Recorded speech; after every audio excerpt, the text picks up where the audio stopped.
This is a review of the KJV Holman Study Bible, and we're going to see that it's one of the only full-color KJV Study Bibles and has over 15,000 study notes, 141 full-color photos, 59 full-color maps, very extensive book introductions for all 66 books of the Bible, and lots of other special sections that we're going to see. And this specifically is going to be the cowhide leather option that we're looking at. We're going to look forward to getting into this KJV Holman Study Bible.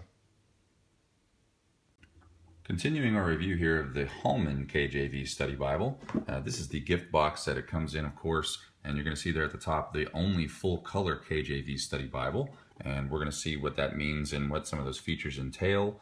And of course, here we've got the rest of that. Got a sample there of the premium black genuine cowhide. Here is the back of the box, which lists some of the unique features of this Bible, and there are some of the full-color inserts that it talks about. And once again, this is the premium black cowhide leather. So looking at the actual Bible, which of course we're grateful to Holman and B&H Publishing for this sample, really striking and kind of unique that that's actually a silver stamping on the cover of this Bible, of the KJV Study Bible there. And the page edges themselves are also silver. Your two ribbon markers that it comes with, you're going to get one silver and one black that you can kind of see there. This cowhide is certainly just a really amazing grade of a Bible. It's quite a bit more expensive than the regular genuine leather edition that you'll see, but the raised hubs and the quality of the binding here really look pretty good. This is very flexible. It is brand new out of the box, and certainly a pretty flexible Bible, which is impressive because this is a very thick and very substantial study Bible with tons of features and notes that we're going to get into. So as we get further into, you see some of the special sections here. Of course, everything about this Bible is color. It's basically the only other study Bible we know of that even remotely does that is going to be the Rainbow Study Bible, which is also from Holman.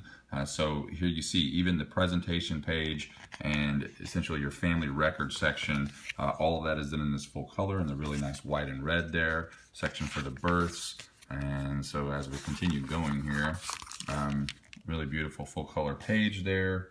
And this is an example of some of the full color photos and illustrations that you can come to find in this Holman KJV Study Bible. Table of contents, of course. But what we're going to do is we're going to get over here to this special section. There, of course, there's an introduction, but then there's a special section called the features of the Holman KJV Study Bible, and it outlines 9 of them, which are going to be the cross references, study notes, photos, maps, charts, illustrations, introductions, timelines, and essays. And then we actually have an example here printed in this Features of the Holman KJV Study Bible that shows Judges chapter 6. And if we kind of pan out there a little bit, you can see that basically everything about this is full color. So it's showing an example of those cross references. It's a center column cross reference system, which certainly we'll get into and see some actual examples of scripture. But continuing on, we see here that there's going to be some of the maps. They're full color maps. Here are these full color illustrations, and we'll look at some examples of those. Really in-depth book introductions. We're talking like a minimum of 4 pages that you're going to see that's a book introduction for all 66 books of the Bible. And then there are these special essays, Christ in the Old Testament, that we'll get into. So there's some notes here from the editors and the various editors of this Holman Study Bible. There's a full listing of all of your maps, illustrations, and charts. So if there's a specific one you wanted to see, such as the Ark or the Judges of Israel, or Solomon's building activities, things along those lines, you could certainly refer to this section and find that. But we're going to get to, of course, there's a listing of abbreviation, there's a God's plan for salvation. This essay, Steps to a Classic, is talking about the history of basically Bible translation, the Bible translation in English, starting all the way with Wycliffe and leading up all the way to 1604, the Hampton Court meeting with King James, and of course the 1611 authorized or King James Version. And when we get here, the epistle dedicatory to King James, and we're also going to see this full-blown translator's preface to the reader. Basically, this feature and this essay in its entirety, most of the time this only appears in the original 1611 editions of facsimiles that you'll see on our site.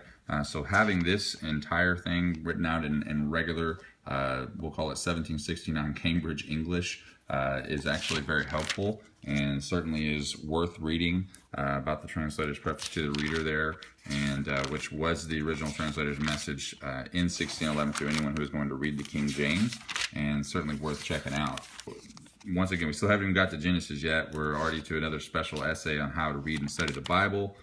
We've got several different special sections here, and there's just a lot going on in this Bible. The origin, transmission, and canonization of the Old Testament books, another essay. So we make our way here to the Old Testament and specifically get, of course, to Genesis, and we start to see, once again, still continuing with that full color study design. We get a brief introduction there on Genesis, but this is just the first page of that book introduction, and there's a full color photo there. And we start to see that it really gets pretty in-depth here with Genesis. The circumstances of the writing talks about who the author is and what the message and its purpose was. And along the bottom here, there is this gold timeline, the timeline of Genesis, which spans across both pages.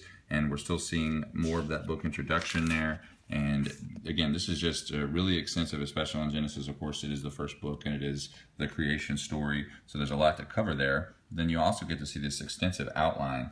So that's 8 Roman numerals taking up 2 pages of the outline, and then still finishes here on the 6th page of the book introduction until you finally get to actually Genesis, the biblical text. And of course, you're going to see here that the full color design doesn't just appear on the presentation pages or the book introductions and those things, but it's actually within the text itself. So you see that subheading, the creation, and that's kind of a blue color there. And then basically the numbers for the chapters, that 1, the numbers for the verses, the 2 there, the first day. Also, you're going to see the cross references. So whenever you see this A in the beginning God created the heaven and the earth, that A is referring to the center column. Well, then it's telling you in the blue there that if you came from verse 1:1, there's that A, that this is the correct cross-reference. And of course, the cross-reference for Genesis 1:1 is John 1:1 through 2. And we love to review the book of John, so we're going to get over there in a minute. But basically, again, here is the text itself. So you've only got 9 verses on this top part of Genesis. The entire bottom half of this page are the notes, and that's getting into the 15,000 study notes that it talks about. And the Genesis 1:1 note is pretty good. We'll go over it briefly, then we'll get over to John and look at some of that. It says that this opening verse of the Bible, 7 words in the Hebrew, establishes 7 key truths upon which the rest of the Bible is based. And first, God exists. The essential first step in pleasing God is recognizing his existence. Second, God existed before there was a universe and will exist after the universe perishes. Third, God is the main character of the Bible. He is the subject of the first verb in the Bible. In fact, he is the subject of more verbs than any other character and performs a wider variety of activities than any other being in the Bible. Fourth, as creator, God has done what no human being could ever do. In its active form, the Hebrew verb bara, meaning to create, never has a human subject. Thus, bara signifies a work that is uniquely God's. Fifth, God is mysterious. Though the Hebrew word for God is plural, the verb form of which God is the subject is singular. This is perhaps an allusion to God's Trinitarian nature. He is 3 divine persons in 1 divine essence. Sixth, God is the creator of heaven and earth. He doesn't just modify pre-existing matter, but calls matter into being out of nothing, with cross-references provided. Seventh, God is not dependent on the universe, but the universe is totally dependent on God. And so we're going to follow that cross-reference of Genesis 1:1 to John 1:1 and go over some of the unique features of this Holman Study Bible. So we get here to the Gospel of John and see this full color book introduction, and wanted to point out specifically this really pretty photo down at the bottom of the page here, and it says that that's actually the northern lights above an alpine lake, and it quotes John 1:3. All things were made by him, and without him was not anything made that was made. And kind of cool, just kind of showing an example of God's creation. And specifically in the book introduction here, we're going to read that the Gospel of John is different from the synoptic Gospels, Matthew, Mark, and Luke, and that over 90% of its material is unique. John's Gospel does not focus on the miracles, parables, and public speeches that are so prominent in other accounts. Instead, the Gospel of John emphasizes the identity of Jesus as the Son of God and how we, as believers, should respond to his teachings. And I want to look a little bit more here at the rest of this introduction. Again, I think this one's only about 4 pages, not as long as Genesis, but still very extensive when you compare it with like a Schofield Study Bible or several other study Bibles that have book introductions. Typically, it's only about 1 page or half a page. Here you're getting, again, 4 full pages for the Gospel of John. And the circumstances of writing tells us that the author, a close reading of the Gospel of John suggests that the author was an apostle, one of the 12, and still more specifically, John, the son of Zebedee. The church fathers, too, attested to this identification. Since the apostolic office was foundational in the history of the church, the apostolic authorship of John's Gospel invests it with special authority as first-hand eyewitnesses. But I really like this background information here, where it talks about when this was written and gives the information and deduction for how they believe when it was written. It's actually pretty good stuff, pretty unique stuff. Background: the most plausible date of writing is the period between AD 70, the date of the destruction of the temple, and 98. That's the end of John's lifetime. With a date in the 80s most likely. A date after 70 is suggested by the references to the Sea of Tiberias in 6:1 and 21:1. That's chapter 6:1 and chapter 21:1 of John. A name widely used for the Sea of Galilee only toward the end of the 1st century. So that's how they deduced this is when it was probably written. The reference to Peter's martyrdom, which occurred in 65 or 66 BC, and then the lack of reference to the Sadducees, who ceased to be a Jewish religious party after BC 70, or 70 BC, and the comparative ease with which John equated Jesus with God. And we get here to the message and purpose, and we see that the purpose statement in chapter 20, verses 30 through 31, indicates that John wrote with an evangelistic purpose, probably seeking to reach unbelievers through Christian readers of his gospel. If the date of the composition was after 70, the time of the destruction of the Jerusalem temple, it is likely that John sought to present Jesus as the new temple and center of worship for God's people in replacement of the old sanctuary. And it talks about the deity of Jesus Christ, that John emphasized the deity of Jesus from the beginning of his gospel, and that he wanted everyone to know and believe. Eternal life is knowing God in Jesus Christ. Further knowledge of God comes from believing and knowing Jesus. Knowing and believing are key terms for John. Both occur over 90 times in this gospel and are always used as verbs. And basically, this part is actually really unique, and is also why I've always liked the Gospel of John. It talks about the contribution to the Bible. It says, of all the Gospels and any of the New Testament books, the Gospel of John most clearly teaches the deity and preexistence of Christ. Together with the Gospel of Matthew, it provides the most striking proofs of Jesus' messiahship. Very important.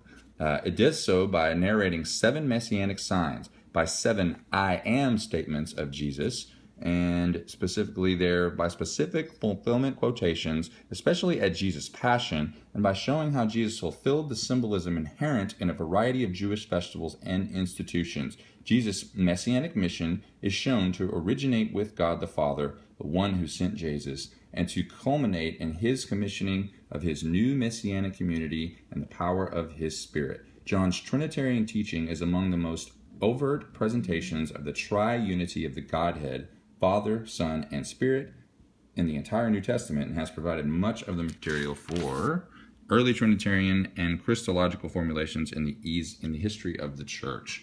Again, we have this timeline down at the bottom. It gives us AD 29, where Jesus is baptized by John, and it continues on there all the way to Jesus' resurrection in AD 33. And as we get here to John chapter 1, of course, we see our familiar verse, the Word was God. That's the heading, and of course that's the subheading, because John 1:1 says, in the beginning was the Word, and the Word was with God, and the Word was God. And we can once again see your cross references. It's kind of easy to find them because it's in that blue color. It's pretty to look at. It makes it unique.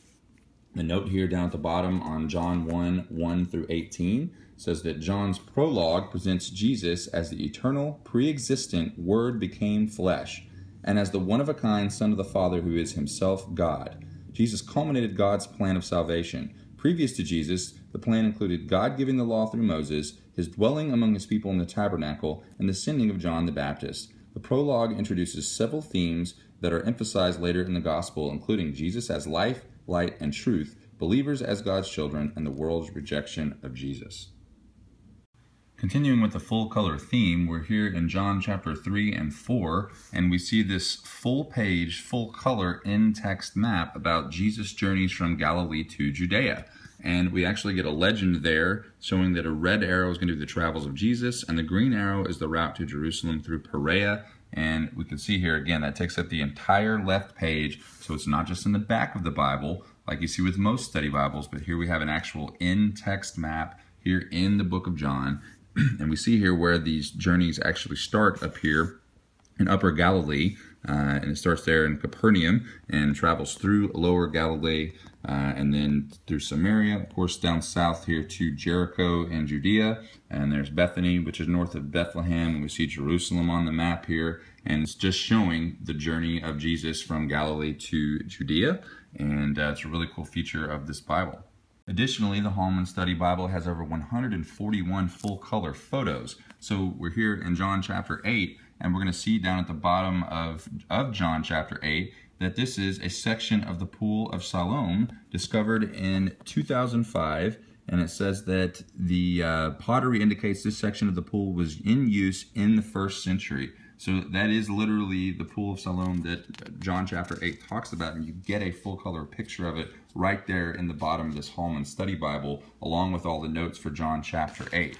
And another good one, another example of the full color photos, if you get here to John chapter 11, which is of course the section on Jesus raising Lazarus, we actually literally get to see the traditional site of Lazarus' tomb in Bethany. And you can see that full color photo there, right there in that Holman Study Bible. That's another unique feature.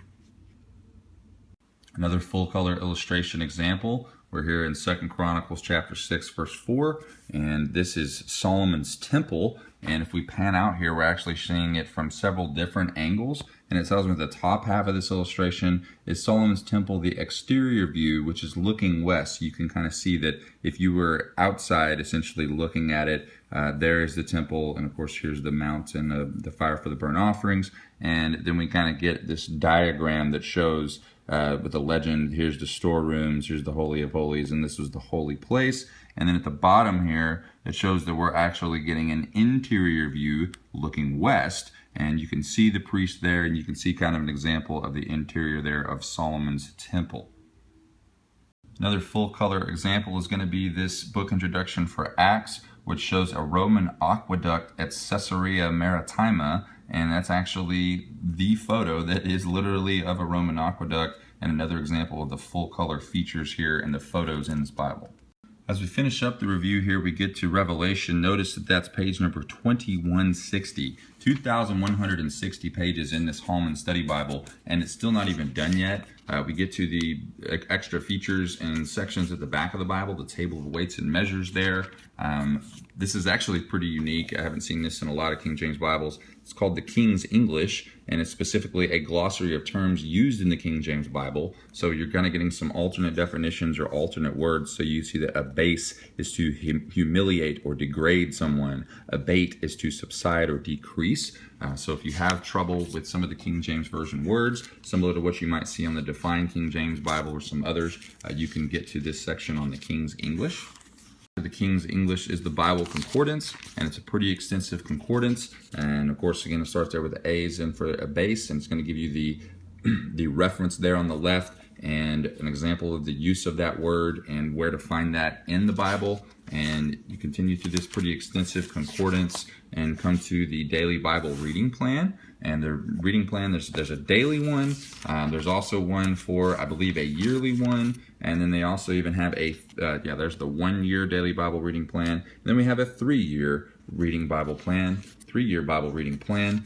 And last but not least, of course, there are more full color maps at the back of this Holman Study Bible, which is full color. And specifically, I actually like this one a lot. That this one specifically, as you'll see, shows the Passion Week in Jerusalem. And I've actually not quite seen one exactly like this. So if we can kind of zoom in, you can see that this actually breaks it down by the day. So that is Jerusalem, and this is the outer wall of Jerusalem. And as we zoom out, we can see there's also a legend essentially where it shows kind of in relation to the Mediterranean Sea of where this is, and it talks about how that this is enlarged. And then we get it zoomed in just a little bit more where you can kind of see in Jerusalem, and then you get the really extremely detailed overview of Jerusalem and what it was like during the Passion Week where Christ was crucified. And it just kind of once again shows the depth of this Holman Study Bible. It really is a beautiful Bible, but the main thing is its content, the value that it provides. Again, it's very unique that it's got the silver page edges, of course. Don't forget, of course, to add name imprinting to your Bible. We would do that in silver to match the page edges. But the Holman Rainbow Study Bible, full color in-text maps, full color photos, full color illustrations. It's really just a very neat Bible, and we look forward to sending you one of these soon, and hope that you enjoyed this review from the KJV Store, the #1 source for all things KJV.